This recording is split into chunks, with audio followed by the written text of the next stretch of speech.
to interview the winner of the Edinburgh Television Festival's Outstanding Achievement, Sally Wainwright, everyone. Now, Sally and I went out to discuss this evening and what would be discussed. How did that end, Sally?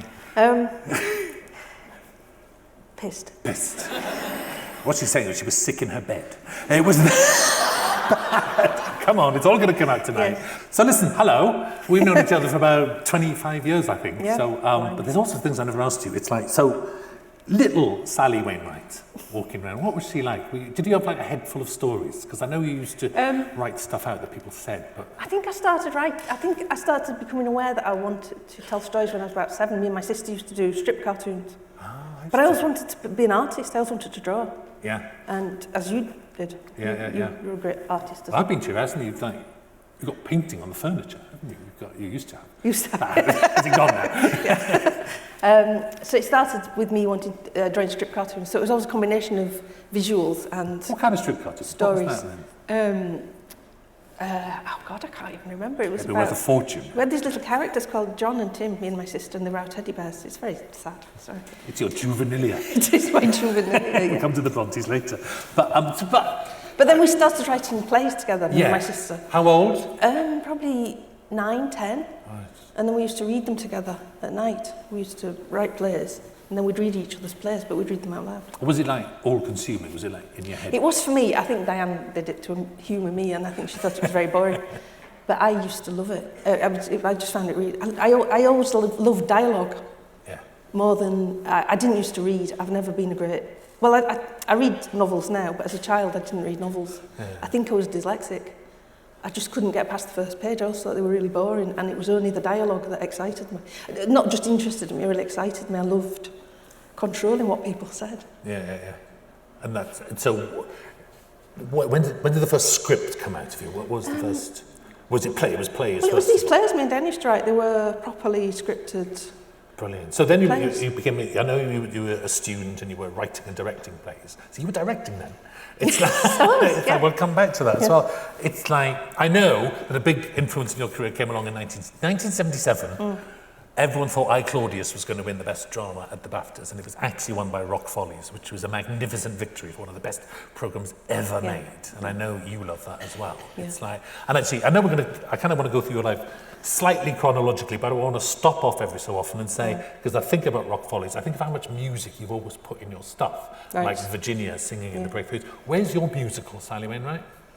Where is it? Where is it? It's on the way. Is it? Was it really? Yeah. Oh, because you'd be brilliant. Are you really? For stage or for screen? Or? It's an idea I've got for screen. Oh, fantastic. That I'm hoping to We didn't set that up. I didn't know that. Yeah. I tell you what, because I listened to your Desert Island Discs, and I got to be honest, I thought it'd be all Bruckner. And it's like, it's hell of a laugh. It's like the music you've chosen is like this great big romp through the English countryside with Victoria Woods and a brass band and the St. Trinian's choir. And you literally sit there thinking, write a musical, Sally. I'd like to. I think it's really hard to get it right. Yes. I think it's so easy to get it wrong. For every one that's successful, like Rock Follies, how many more have there been? There has never been anything resembling I'm not sure Rock anyone Follies. tried. I think it kind of... Because I think people are too scared to commission it. Well, no, I do. I don't know. And I also think... Or people just don't pitch them because... It is ridiculously hard. It's like talking about dramatising stand-up comedians. Yeah. To dramatise a stand-up comedian, which is something I'd love to do, you have to make them very, very funny. Yeah. So I can do all the drama, but then the audience has to believe that this person is genuinely funny. And as with a musical, you have to believe that this is proper good music, and it's so hard to get that You are right. musical, aren't you? You can play... Oh. I'm badly musical. You can play a piano a bit, can't you? Really badly, yeah. Most of us can. That's not bad. So, partly musical, we got that there. Buy shares in that, because that'll just like... I wouldn't be writing the music. Wouldn't you? I bet you could. I probably could, but... There we are, I knew it. So listen, it's like you were a student, you were writing. Things started to flourish when you got to Granada, really. How did you get into Granada? This was a golden time, I think. It was wonderful. Granada, wasn't it? I got in... 90s. I'd been writing The Archers. Yes. And I had... my agent then, Meg Davies, got me in to write a shadow script on families. Right. I think. Yes, because Kay says she read one of your scripts, because one of the great influences and mentors in your career is Kay Mello. I actually asked Kay about this. She sent me a quote. She said, she charged me money. But she actually says, today, she says, I can sit and watch Sally's work. I'm not even aware it started life as a script, she said, which is such a great compliment, I think. She also says, I dine out on telling people I found Sally Wainwright. Bloody. She'd be asking for money next. But what I love about... No, go on. Well, Granada then at the time, when this was an afternoon soap that Kay invented called Families, and it was brilliant because... Did you worked on that? Yeah, a storyline then. And what was so wonderful was we sat around the edges. I wasn't a storyline, but I was a wannabe. And we watched the real team having a story conference. Yeah. And it was such a privileged thing to see and witness and to learn from. And I learned so much just listening to people like Peter Worley. Yes, I love Peter, yes. And I mean, he was the greatest, but there were a lot of people like him, and just to be able to listen to how they developed an idea. Yeah. And how they would riff on an idea and knock it around the room. I remember when we were doing Revelations and someone at Carlton, as was then, said, I don't think this character is very sympathetic. And Peter Worley said, I don't think sympathetic's high on the list of interesting qualifications. He's right, isn't he? He's absolutely right. And it was, because in your time at Granada, it's funny because there will be people out there will be students out there and professors writing PhDs about the writing of Sally Wainwright, quite seriously.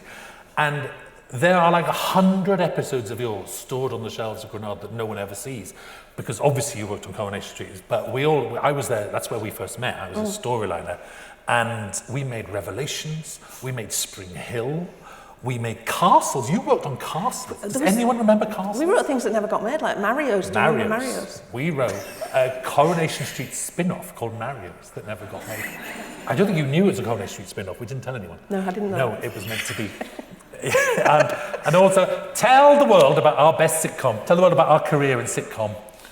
This was another Granada venture that me and Russell were. It was a sitcom called House of Windsor, and anyone remember the House of Windsor? Hopefully, nobody has ever heard of that ever. It was a nightmare. It was, but we kind of asked him to rescue it, weren't we? And we didn't. I don't want to get litigious here. The person who wrote it never turned up. Yeah. And it was a sitcom being made in a weekly fashion, like Drop the Dead Donkey. It would be rehearsed all week, recorded on a Friday night, transmitted on a Sunday. So we then had to go into the rehearsal room on a Monday morning with the bad reviews, saying what rubbish it was. And it was rubbish. It was. I remember Leslie Thomas was in it. Leslie Phillips. Leslie Phillips. It was Leslie Thomas. Leslie Thomas were the Virgin Soldiers. Oh, right. He would have written a good script. Yeah, no, it wasn't him. It was Leslie Phillips. And he was reading one of my script, and he said to me, I don't understand what's going on in this script, Sally, do you? And I said, yes, I wrote it. But he didn't. I loved Leslie Phillips. Leslie Phillips, actually. I didn't blame him for not reading it properly.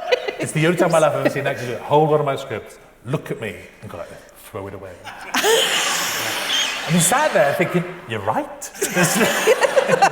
In fact, I wrote an episode that went out under a false name. I wrote an episode as Leo Vaughan, which is like a porn star, isn't it? Leo Vaughan. I wish I'd thought to do You know those ALCS forms, they always try to find the payments to pay Leo Vaughan. I've never confessed. It's blood money. It was a great cast though, wasn't it? It was brilliant. I can't remember who else was in it. But did you love, because what I loved about that time was, it's funny because you say, you're so modest, and I think you can't see it from our point of view. You'd accept any job going. You're young. Will you work on Castles? Well, you wanted to show that you could do it. You wanted to show that you could do anything they threw at you. From our point of view, the storyline, a production point of view, we were lucky to have you. It'd be like, oh, Sally says yes. It was. You were like the one in demand. In fact, and we also, of course, worked on Children's Ward, and there were happy days. But I mean, if you ask Paul Abbott, would you advise young writers to go and do a soap opera these days, depending on what mood he's in? He'd say no. If you asked me, I'd say yes, because where are you on now? Would you tell Definitely, I would. Would you? Yeah. Well, for the reason I just said, really, where you are learning so much about how to tell stories. Yeah. I mean, I think that's the hardest thing. Yeah. That we do. Well, I don't know about you, but for me, story is the hardest single thing about what we do. It's the thing I've really got to work hard at. Yeah. And it was working on a soap that made me realise that you've got to work at it. Yeah. You've really got to throw yourself into it and sit there until things start to... It's not going to just happen without you actually actively... Yeah. It made me realise there's no end to them. That's what I took away from soap operas, which is that you do a great story about Fred, and then that comes to an end, and now you've got to think of another one. And you can. It's like a muscle getting exercise, isn't it? That actually there are more stories to come. So I loved it. It's like, I remember writing, in children's work, writing a jilting at the altar. Sister Mitchell, Judy Holt, at the altar. I think it's one of the most powerful things I've ever written, because it's horrific what she went through at that. So I loved it. I'm glad you look back happily on that. And it's like someone should dig those things out of the shelves. So then, what we're moving on to then now is that you were quiet, but hold on a minute, you were quiet then. Were we'd sit through meetings, you'd have storyline commissioning conferences, and Sally wouldn't say a word. And if you did, we were terrified. We'd all go, oh my God. If you sat there and went, I don't agree with this bit, the entire storyline team go, oh my God, we got it wrong, like that. So you probably never knew how powerful you were in your silence. You were. No, I wasn't powerful at all. You were to us. You didn't know that. I was just terrified. Yeah. Were you? But like, no, I was. I was terrified. I know it was weird that I didn't speak, and I'm ashamed of it. No, well, that's funny because it had enormous And then, power. of course, the more it goes on, the more you can't speak, because when you do, it's like, fucking hell, that's weird. She spoke. I was thinking it's different because there was Coronation Street. And Coronation Street was particularly hard for that, because Yes. it was this room full of people who'd been there a long, long time, who really knew what they were doing, who'd made that show into the legend that it was. Yeah. And they were just so clever, and I just thought, I can't. They were powerful men. They were brilliant writers. How was that as a woman going into, well, it was a very masculine world, although very often with female producers. Was it tough? I found it very overwhelming. Yeah. And they could be quite cruel as well whenever it was, early 90s. It was. I mean, it was still a kind of culture where at lunchtime everybody would just drink a lot. Yeah. And then the afternoon would be like Armageddon. Yeah. It would be a bloodbath. So I kept my head under the parapet. I was just scared. I wasn't powerful. Really? Yeah. It was a scare. I only dipped in my storyline a few blocks. And I was terrified of those people, absolutely terrified. They were enormously powerful. And they were just unwieldy meetings. There were like 20 people around a table. Yeah. So unless you have got something very definite and very clear to say, I would find that very difficult. Yeah. And it's also... I wouldn't now. But they were also enormously wise. I went to just a few of those most of them storylining sessions, and I can remember things to this day. I'm writing a script and I think, remember what John Stevenson said about characters and things like that. So it was a great learning place. So how did you... And some of those writers had been there 30 years, so they really knew what they were talking about. So why bother speaking? Just sit there and learn. Yeah, that's true. And I think you did well. You picked up some good stuff. So listen, you're on a soap opera then, and if you're a soap opera writer, the holy grail is to get your own show. How did you go from being on a Coronation Street team to getting your own show? I think I was lucky. Luck and hard work, which is the usual thing. I mean, I'd been writing The Braithwaites for about 15 years before it got commissioned. I mean, it was a story... 15 years? Yeah, I mean, it was a story I'd had in my head for about 15 years before... Or were they Pools winners originally? That's before the lottery? No, originally it wasn't to do with money originally, it was to do with a family. A story about a family, and it became what it became further on. At one point she was going to get 38 million from British Telecom, had accidentally credited her account with £38 million. And she tried to ring them up to tell them they'd made a mistake, but of course she couldn't get through to anyone. So she didn't bother. That's a commission, by the way. I love that. It's something that I'd been working on this dysfunction. I didn't realise they were dysfunctional. It was just about my family, you know. Yeah. This dysfunction. I left my phone on. Excuse me. I'm just turning it off. Get me out of it. Carry on. I'd been working on it for quite a long time before it actually got... Who did you take it to? What got it made? I think Tony Wood originally commissioned it as a half-hour sitcom. Did he? Yeah, and he said, write the third episode, write the first one, write the third episode. And that was a brilliant piece of advice, because it became the first episode, but it hit the ground running. And then I think Caroline Reynolds took it over, and she decided she wanted it as an hour-long drama. Yeah. And then we went to Nick Elliott at ITV, who didn't like it. Oh, right. But I think David Lidderman leaned on him and told him to commission it, and he did. When you talk about all these people who were champions for both of us, David Letterman, Carolyn Reynolds, Tony Wood, all these people become a list of your career. Thank God for them all. But you know, like so many shows, like Last Tango, like Scott and Bailey, very nearly didn't ever get made. Yes. Nicola Schindler said that 4 people turned down Last Tango, got turned down 4 times. We thought it had finished, we thought it'd gone. Wow. And then Danny Cohen came to BBC One, and the BBC, and brilliant. It's commissioned brilliant. it overnight. And then, because that was a big success, The Breakfast. I loved it. And what was that? What was success like? The thing we're never allowed to talk about, being successful. It's not. It's like, because we're British, we're not supposed to even acknowledge it. How was it? I thought it was normal. Yeah. So when the next show I did was Sparkhouse, and it like died a death, I was really shocked. Because it's still good though. It was a great show. Yeah. I thought it was great, yeah, but I was lucky with the Braithwaites that it did do so well, but I just thought that was what happened. Oh, that's interesting. Yeah. Because round about this time, when you kind of like... Naively. When you're around about this age, it's like, you married Austin, you've got 2 kids, it's like, did you start, and this is a very vague question, but it's like, I speak as a childless man, do you start to see television through your children's eyes and how they watch it? Does that affect you? Yes. Has that affected you? Massively. I don't know if you've become aware of this, but the older I get, your agenda alters. And I've found that my protagonists tend to be the same age as me, and they get older as I do, so I'm writing, like what I'm writing now, it's about 50-odd-year-old women. Yeah. Whereas when I was writing The Braithwaites, I was writing basically about I was more in tune with like Virginia than I was with Alison, because I thought Alison was old because she was 40. It's when Kay Mellor, when we worked on Children's Book, Kay Mellor used to say that. When I was to produce it, used to write it, and she used to say, beware, because you will always cast parents as your own age. And as you get older, and you've got to remember that people are having kids at 18. And seriously, don't cast them too old. And words of wisdom from that woman, always. But the thing that affects me most, watching something like that we've just watched from The Braithwaites, it makes me cringe, because I think having children, I don't know. I worry about how much, bad language I use. I do use a lot of bad language. Do you really? And I think I didn't used to care, and now I do notice it. Oh, do you? But I still do it anyway. I know, I think you use it really carefully and sparingly. I think having children as well has made me a bit more responsible. I think I write about more grown-up things now than I used to. Yeah. I mean, The Braithwaites was just a laugh. Oh, it was more than just a laugh. It was much more rich than that. That was a proper family. I loved them. Would you ever bring them back? Bring them back? Yeah. Yeah, okay. Yeah, well, there we go.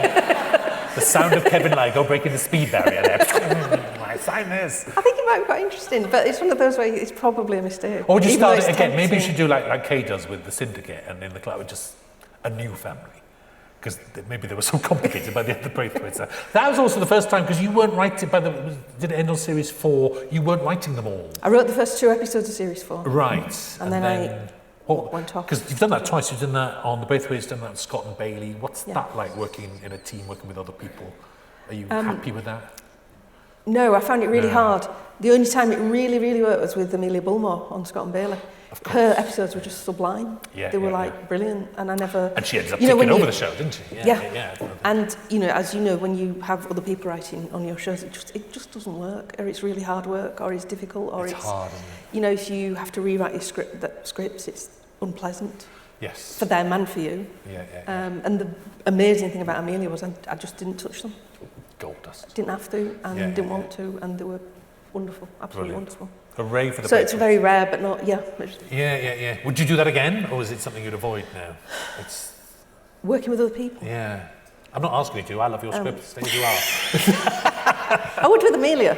Would you? Yeah. Definitely. Brilliant. But yes, it's risky, because you know, we know how much every writer puts into something. So then if you was to come along and say, actually, I'm going to rewrite 90% of it. I think you find that it's not good for anyone, is it? You find it with a lot of young new writers. It's what John Cleese said about when he was at the height of his pomp, of his powers with Fawlty Towers. And he's speaking about other comedy writers. He said they do not know what hard work it is.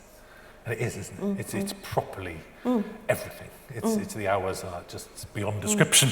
Anyway, post Braithwaites, I think you had a really, really fascinating period then where there were kind of like a few dramas in a row. There was Mrs. Pritchard, the amazing Mrs. Pritchard, you saw a clip of, Jane Hall and Bonkers. And it was kind of like, I loved all those three, I loved them. And it was, and I did, I thought Bonkers was truly bonkers, I loved it, but it was kind of like, I would say you were kind of questing for your next big idea. Like, did it feel like that? Did it feel like you were reaching for...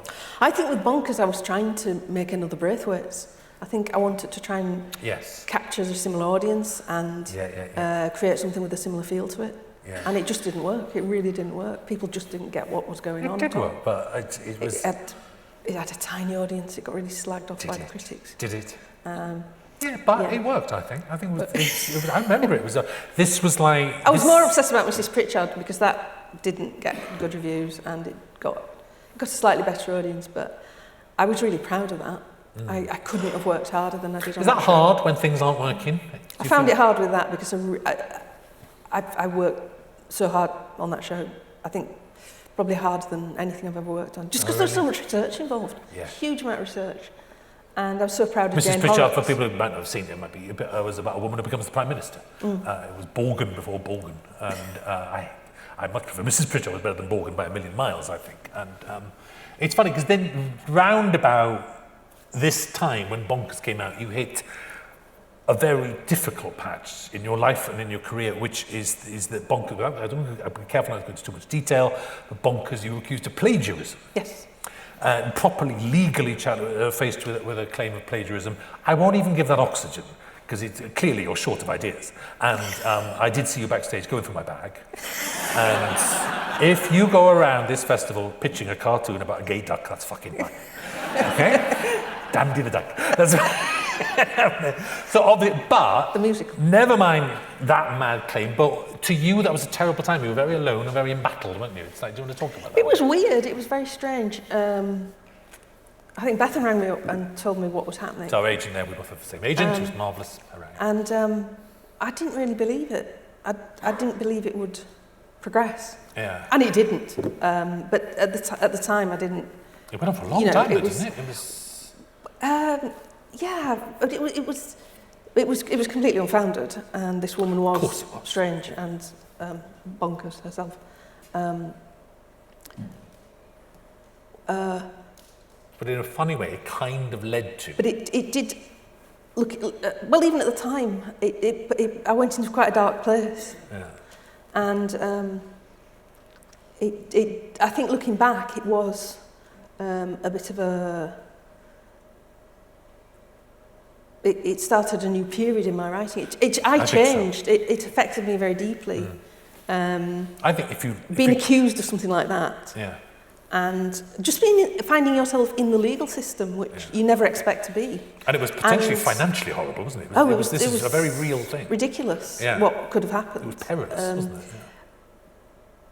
But sorry, I've lost the train of thought. How much the writing changed, because literally, if you list your credits. The next drama coming along is Unforgiven. Which even in that 10-second clip there, when Suran Jones stands on that wall and says, I used to live there, what a powerful drama. Yeah. Well, that did literally come out of what I went through then, because it did make me think, what is it like to be on the wrong side of the law? Yeah. Which, weirdly, I found myself on the wrong side of the law. And I had no idea that somebody can sue anybody for anything. Yeah. Absolutely anything. And if you find yourself having to defend yourself, you have to defend yourself. You can't just think, well, I don't care, I'm not going to. You kind of have to prove your innocence, don't you? Yeah. Which is ridiculous. And of course, it never went to court because it was completely nothing to groundless. Go to court, but weirdly. But it did have.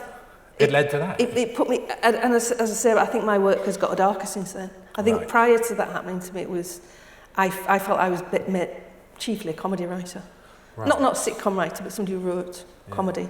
And I think that's weird, isn't it? Because I'm kind of glad it happened. After that, I am now. I've made a lot of money out of it. Thanks, Tricia.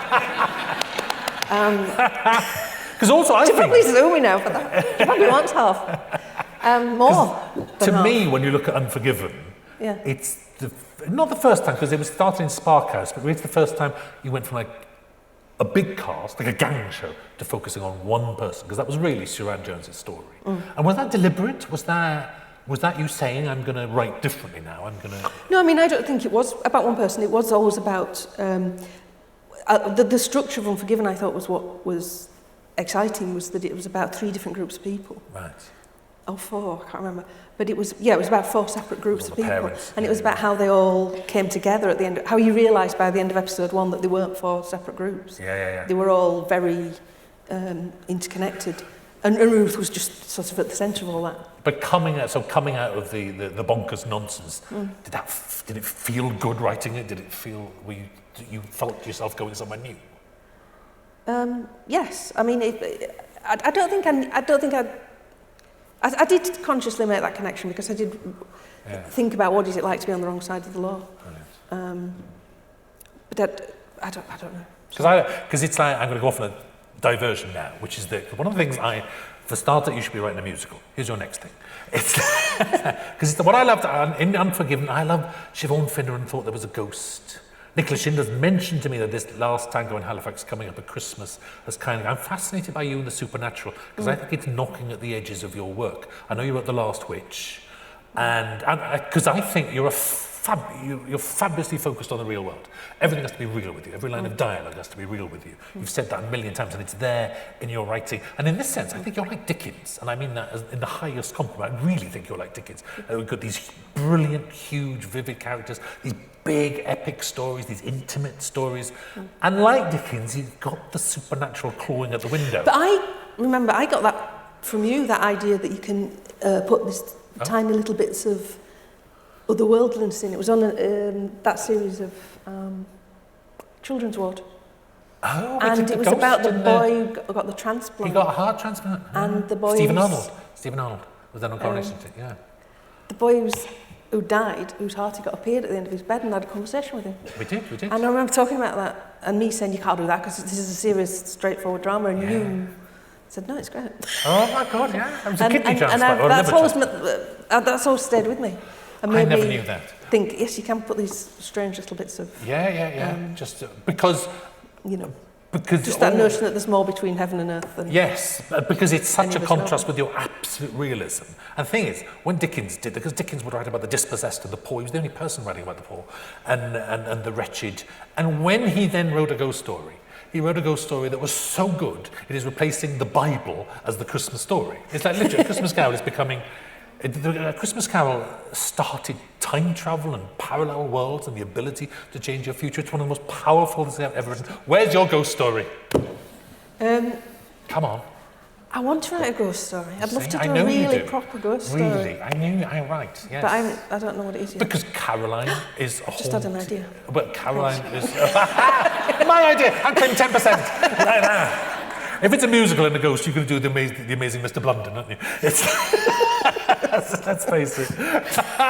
But it's, Caroline's haunted by the past in Last Tango. Catherine's haunted by a dead daughter. It's literally steeped in your work. The ghosts are at the edge. Go on. Catherine, which one? One of them. Catherine Caroline, one of those. Yeah. Sarah Lancashire. That's not haunting. That's panic attacks. No, but it's testing the picture. It's testing her mind. I know it's not. It's real, but it's like I'd love to see you head that way. Go on. And also now we're hitting, I think, one of the great. I hope they're all here. I hope Charlotte Moore people are here like this because one of the great unmade pieces of television. Because we're kind of hitting like around about 2009 and stuff like that. You were lined up to take over Robin Hood. That's right, yeah. And didn't you also want to do a Saturday night series about a highway woman? Yes. Ballad of Black Nell. What's it called? The Ballad of Black Nell. The Ballad of Black Nell? Unmade television. Yeah. How mad is television? How much do we want to see these series? It's because especially with those Saturday night fantasy shows, they're still rolling out now, and they're still all about men. Yep. All of them, every single one. And would you have done a female Robin Hood? Is that right? That was the idea, yeah. That Robin Hood was going to become a kind of token bloke who wasn't very bright. And the power behind him was this, I think she was called Ruth. They were all based on real characters from Brilliant. You wrote scripts for this, didn't you? I wrote about 4 episodes. And me and Sian Ellery-Jones from BBC Wales wrote 2 series of 13 episodes, storylines. Yeah. Commission? Where are they? Where are you all? Don't you want to see that? I want to see that. Yeah. That's not. Is it dead? Would you still do that? Yeah. Yeah. You see, So you did that for Robin Hood? I think I would. I mean, I never have to work with a team of when writers. things don't happen, you're probably the same. You probably think, well, there's a reason. Move on, I know. And they come back. I do think and maybe they come back at the right time. Yeah. And maybe it wasn't the right time when these things. Yeah. I mean, if I had done that, if it had gone on, I'd never written Scott and Bailey. I probably wouldn't have written Last Tango. Because when it comes back, I'd love to see it. I'm just saying that. I put in my pitch in for all these shows that are yet to exist. It's like, so that you did. I read an interview where you sort of said how much, because next you went on to Scott and Bailey, and you said how much you love discovering crime and what a story engine crime is, and indeed we've got Happy Valley since. I wish I could discover that. I can't get on with it. I can't do it. Well, I prided myself for a certain time on never having written a cop drama. Yeah. But then I was lucky that I met Diane Taylor, who was the consultant on Scott and Bailey, and I met her socially. I didn't meet her with an eye to writing a cop drama.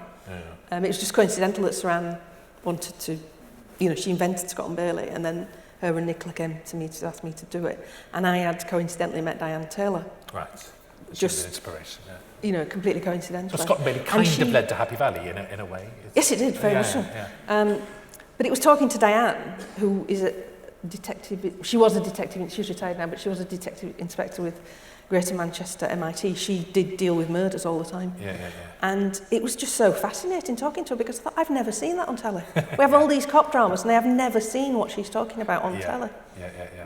So many of our police procedurals are based on American models. Yeah. And our system is just so different. Because what I think you got was that you got how mad and clumsy and stupid crime is. Yeah. That my favourite moments are like Rachel and Janet rolling their eyes. I think they were constantly shrugging at every stupid thug who came through the door. And I think there were bits of that in Cracker. I think Jimmy used to do a bit of that in Cracker, but I think this was a much more ordinary dimension. They were still magnificent criminals in Cracker. Yeah. And you just got the plainness of it. And well, I remember one of the first conversations I had with Diane, we were talking about the Moors murderers. And I was doing some research about Myra Hindley at the time, and I wanted to ask her what made somebody capable of doing things like that. What had they got that made them capable of doing that? And she had this fantastic answer that it isn't what they've got, it's what they haven't got. Wow. There's something in their brain that doesn't tell them that you shouldn't really be doing that. Wow. I suspect it's a conscience. Yeah, absolutely. But the point was that people who do things like that predominantly are. Where's your Myra Hindley drama then? People who have That's another one.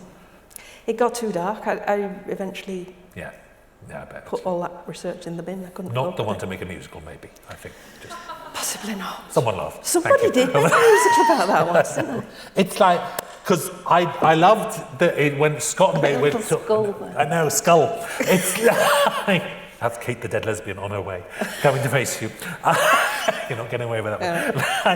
Because there's this roster now we're getting with Suran Jones and Leslie Sharp and Amanda Redmond, Sarah Smart. It's like the women you will work with. Just are they queuing up at your door? Do you get Frances de la Tour doing your gardening? Can they just drop a script off with you? Mention that. They're all dying to get in there. But it's like, your men, would you write a series with a man as a lead character? Yes. Good. Do it then. Because what I love about your men is that, seriously, I love David Braithwaite. Yeah. I've just, the Last Tango Christmas special I've just finished writing, there's a big story with Gillian and Robbie, and Robbie's quite big in it, and brilliant. I was very conscious of thinking that I'm writing a really good part, and it's about a man. It's about a man's story. Your men are brilliant because it's often said you're a very strong woman, as if I can't even bear that phrase. And then people say you write weak men. Your men are fabulous. It's like if you took Kevin from that last series of Happy Valley, if you took Kevin Doyle, if you removed the fact he murdered someone, just take up the murder. To see a detective like that, weak and shagging and lying, but trying his best. I'd love to see that. I don't watch detective shows because I can't bear the detectives. But Your Men, I would watch that show. I think it'd be brilliant. So a musical with ghosts and some men in it. With some men in it. It would be brilliant. Last Tango comes along, which is brilliant. This is kind of like, we have to do so much in an hour. I could talk forever about Last Tango. Very famously based on a true experience of your mum. Yeah. Amazing. She actually got together with a childhood sweetheart. Yeah. did she charge money for that? She's saying, you owe me money for this.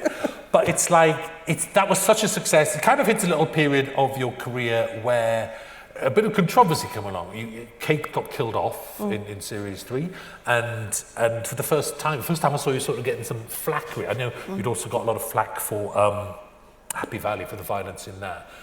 How was that for the first time being attacked? You were quite vociferously attacked. Kate's death. It was a shock. I didn't realise how attached the audience had become to that relationship and to those two characters. It's a death in Last Tango in Halifax, where Sarah Lancashire's girlfriend is killed. Yeah. It was it was tough to watch. It might be one of my least favourite things you ever wrote, partly because it was off stage.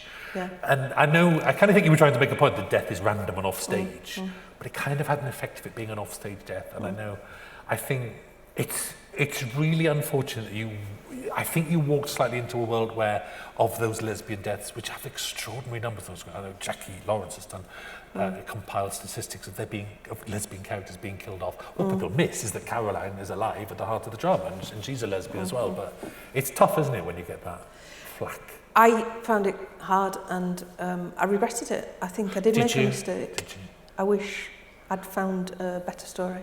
Do you know what I wish? But it was, it was a good story. It was a good story, and obviously been criticised by the same people for saying this. But the main characters. It was a fantastic story for Caroline and Celia. Yes. And do you know I could have told you were going to have that flack? Nicola told me you were doing that story, and I went. I literally went. What wish you had? I know. Well, you don't. You don't feel. You're in the office like chatting. Going, what's happening in Last Tango next year? Oh, Kate's going to get killed. And I literally. Because I know the gays quite well, I literally went, oh my God, that's going to be trouble. I did, and I'm kicking myself that... Yeah. Would you have listened to me though if I'd said you're going to get in trouble with that? Yeah, because I was like on the cusp of thinking, I'm not sure this is the right thing to do, and other people were... it was a good story, it was good drama. And, I cried my eyes out at the same time. It was a brilliant funeral and all that. It's hard. But you do worry afterwards that you've been a bit... You could have worked harder, it was a lazy choice. All the criticism. No, those are the criticisms. Oh, right. So then you think, was I being lazy? No, I think it was kind of unfortunate. That's all. Just unfortunate. I still loved it. Still a great drama out of it. We're moving on now. This juggernaut is heading towards us. And literally, Sally, in my life is strung together of great dramas. And there's started with Rock Follies and Pennies from Heaven and I, Claudius, and then Cracker and Prime Suspect, and then The Braithwaite, and then there was Happy Valley. I'm glad to be alive during the transmission of Happy Valley. I love it that much. You would not have torn me from the television. Everyone is sitting there thinking, and it's my duty to ask what news on Series 3. Is it Happy Valley? Yes. It will happen. Right. But it'll be a little while. Good, take your time. We get is it cooking? Yeah, I've got some good ideas. Wow. So, Can I just say I feel exactly the same way about Queer as Folk. That was one of the most... Oh, let's talk about me. Extraordinary. Come on. Thank you. They were good days, TV weren't they? shows ever. Happy days. It was just so vibrant, and it was like Rock Follies. Like I felt that same feeling that I felt as a 13-year-old watching Rock Follies. It was like this tangible excitement. Brilliant. That's the best compliment in the world. Thank you. It all comes out of that Granada furnace, doesn't it? Of all of us, like I say, Tony Wood, finding all of us writers, and Jan McVeary, all those people in there. With Happy Valley, you started directing, which you'd always wanted to do, and you'd never had the confidence to do. Was it? Why did you?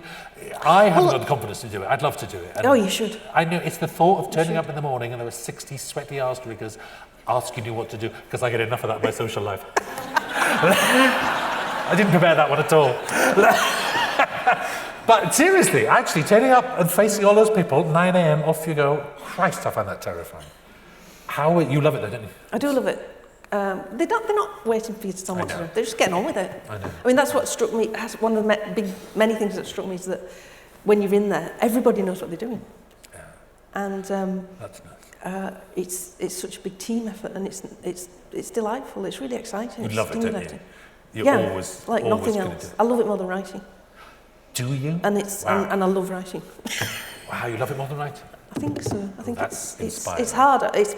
It's not harder. It's hard in a different way. Is it the hours? Is it because the boys are grown up now? It's and you physically literally demanding, physically have which of more course hours? writing isn't physically demanding. Well, at least with writing, you can lie down writing is and write. physically demanding. But you're at home. The one I've just finished, the Bronte film, which I think we're going to see a bit of. We got a Happy Valley clip first. We can't go out of order. This is you directing Happy Valley. Play the clip. I forgot. I was so busy talking.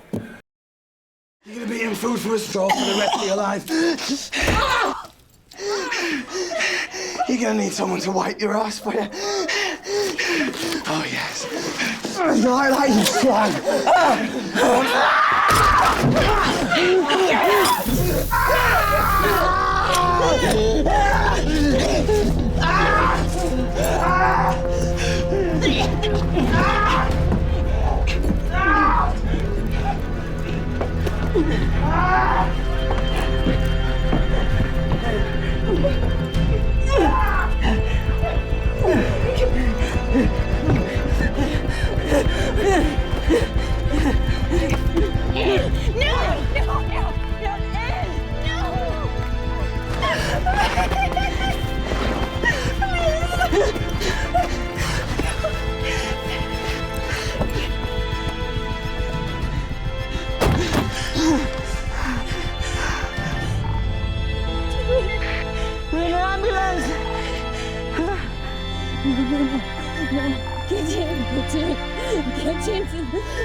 I seem to I can remember that transmitting on BBC on my phone, going bing, bing, bing. Everyone was watching that and everyone was going mad. And what people forget, the brilliant thing about that is that's a drama about a woman who's been kidnapped. You expect that to happen in episode 6. That's episode 4. Yeah. Was that deliberate? Were you cleverly outwitting us there? No, I just... yes. No, a few people said that. A few people commented on that. And I wasn't conscious they were doing it when I wrote it. Oh, it was that's just interesting. wanting to tell the whole You story. literally pace yourself as a viewer thinking she'll be saved in episode 6. That's Yeah. what this drama is. So that was, Yeah. honestly, ferociously shocking. It's shocking. My favourite thing, that's brilliant. It's brilliantly directed, and I think you should win awards for direction. You do it so brilliantly. My favourite thing is not the action stuff like that. I think when you put two actors together, whether it's Shirley Henderson with James Norton or Sarah with Siobhan Finneran. Where's Siobhan Finneran's lead series, by the way? And I think you make it vibrate perfectly between two actors. It literally... I love watching the screen when you're directing it. It sounds exactly right. And that... It's them, it's not me. It's there, but it's you working with actors. That must be... Because everyone keeps us away from actors. Our life is spent working with actors. And they love it. That's why you should do it. They would love you directing. I know. Oh, I'd be a sex pest. I'd just... Might be James Norton. I'd be like, I think you should take your shirt off for this, James. Terrible. I would love to. You are genuinely... an inspiration, and I will. Well, and it was Kay again who gave me the courage because she's done it. You know, Yeah. I just copy Kay all the time. Yeah, you're going to do more than copy. Let's now timing this badly. Next, finally, you've done you've got a drama about the Brontes coming up to Walk Invisible. What is it? Is it their lives? Is it a day in the life? Well, I was asked to write a biopic about the Brontes because it's Charlotte Bronte's bicentenary of her birth this year. Right. And so I think about 5 years ago, the BBC asked me to do this, and I didn't get around to doing it because of lots of other stuff, but so finally did before we ran out of time for 2016. And they asked for a biopic, and so I've looked at the last 3 years when they were all still alive, when they'd all been away doing different things, but they were all back at home in 1845 for various dysfunctional reasons. I mean, they were like the archetypal dysfunctional family in many ways, the Brontes. So it's looking at that last 3 years. So it's about their whole lives, but it's concentrating in those last 3 years. But Let's have a look. Extraordinarily eventful. I didn't have to invent anything, really. In terms of the structure, it was all there. It was Brilliant. Emily Bronte. big stroppy woman. So that's come up at Christmas. Listen, I have loved sitting here and doing this, and we could talk for 50 more hours. We should do Q&As from the floor. So are you going to turn the lights up? And has anyone got a question for Dame Sally Wainwright? Anybody out there? Oh, come on. No, good, went good. No, I think I was such a good interview. I covered every single topic. Yeah, well done. Basically, it's all about me. Anyone? So, look, hello, person there. Hello. Yes. You were talking a lot about picking up things from being in writers' rooms at soaps and watching other writers, talking to other writers, producers. I was just wondering if you can even say, what's the best piece of advice you've ever been given? Well, one of the best pieces of advice is the one I mentioned that Tony Wood gave me about don't ever write the first episode of a new series, write the third episode, because you'll hit the ground running. You'll come in into where the action is. You'll come into where the story is. Another thing I remember Paul Abbott once telling me that really struck me when we were writing Children's Ward. He rang me up and he said he was very pleased with the script, and he says it's obvious that you've not written the first thing that's coming to your head, or the second thing, or the third thing. He says you've written the seventh thing that's coming to your head, which is true. You know, you do. I think that's a really good piece of advice, is you have to think really hard about the perfect way of saying something. So that's 2 bits of advice. I remember Paul Abbott on Children's Ward saying, psychology is simple. Actually, they're jealous or they're angry. I always remember that, right in the script. It's like, psychology is simple. Any more questions? Anybody? Oh, hello, over there. Hello. As a writer, I would really like to teach myself a bit more about directing. What advice would you give someone who's wanting to be self-taught rather than, going off to do an MA in directing at 24? I think you've just got to do it. You've just got to get on with it. You've got to get yourself into a situation where you can just start making mistakes and start. I mean, what I did when I was at university was start directing plays there. I would find people anywhere who were interested in drama and direct them. Just find opportunities for yourself. You've just got to do it. I think the only way to learn to direct is to actually do it. It's like writing. Nobody can really teach it you. You've just got to do it. Because you had to fight to be on set more when you were starting on like the Braithwaites and stuff like that. Because that's how you learned to do it, was being on set. I think the culture was different then. I think there was a culture then of the writer being excluded or... Were you thrown off set with the Braithwaites? Thrown off the set? Weren't you? Or not thrown off? Oh, right. No, I don't think I was. I'll remind you about that later off stage. I may have blanked it out. Did was I? I'll tell you that later. You have forgotten. Brilliant. Anyway, but I think the problem there is like, how do you get to be on set? How do you get to do that? Well, I think the culture's changed. I think writers are more... Well, and like you, I work with execs like Nicola who actively encourage the writer to be much more involved. But I think then there was more of a culture of the writers unjet their job and they can fuck off now, and we'll have a laugh producing it. Would you ever direct someone else's script? Well, I have done. I've directed plays, stage plays. Right. Yeah. I think with telly... That's what I mean. Yeah, I would if it was... But I'd be very picky about it. So My Gay Duck. Yeah, could I'll be do that. That'd be brilliant, hadn't it? Does that any help? Hooray, thank you. There's a question over there as well. A few rows behind. We talked very interestingly about your past and some of your kind of things you're working on at the moment, but taking kind of longer term view, what do you think about the future of television? Will writers like you and young writers coming up have the same creative freedoms? Are you optimistic about the future of television in this country and say globally as well? I do worry that there aren't as many opportunities as we had, like when we were at Granada. I think we were in a very privileged place that I've never quite experienced before. I don't know. Is there anything like that around? No, it's. Do you know what? Someone said to me recently, actually, that they'd be very cheeky. They sort of said ITV has actually trained a lot of Britain's writers. It's you, it's me, it's Paul Abbott, it's Kay, it's even Mike Bartlett had his first thing at ITV. They said that ITV trains them and then the BBC steals them. Very interesting. That person was Kevin Lygo. Said that. But it's kind of got a point to it. It's like it's hard. Are you a writer? A journalist. Oh, hello. Ben, isn't it? Hello. I think there's always opportunities, though, aren't there? I don't know.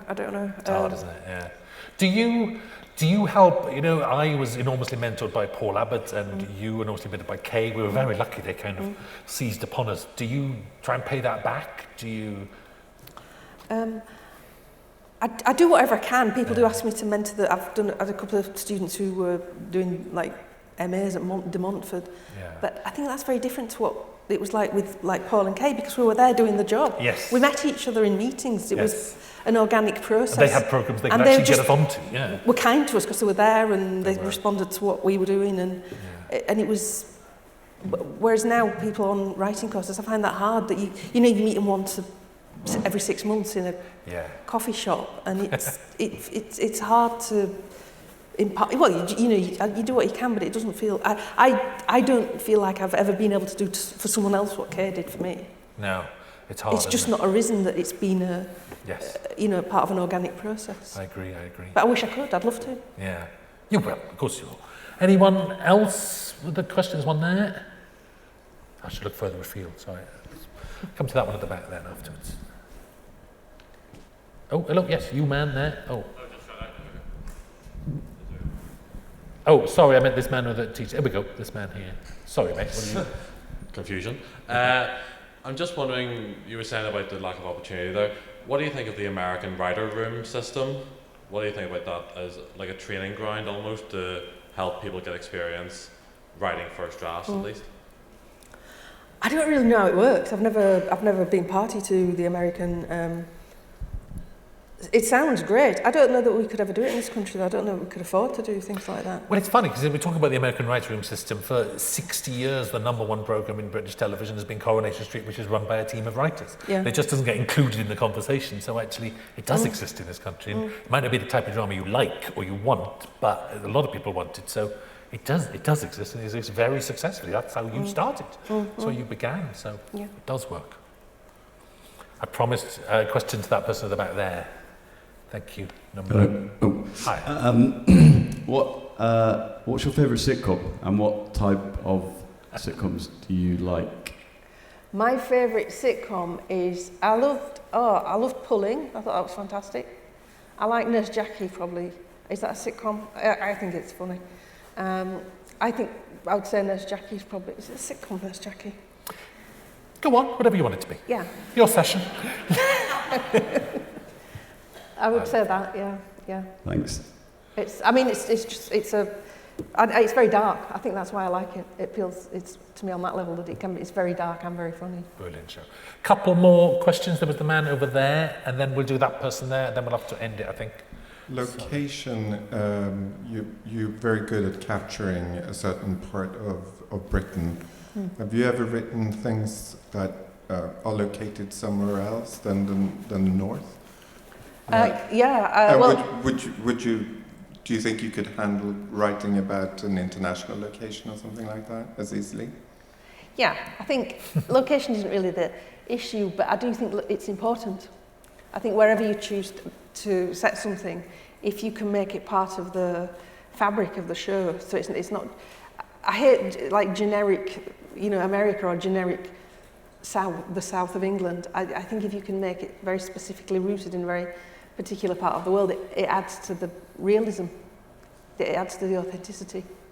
But I hope one could write something like that anyway. And then there was a question over there. Hi, you've talked a lot about kind of shuttling between genres and territories, like you went from kind of,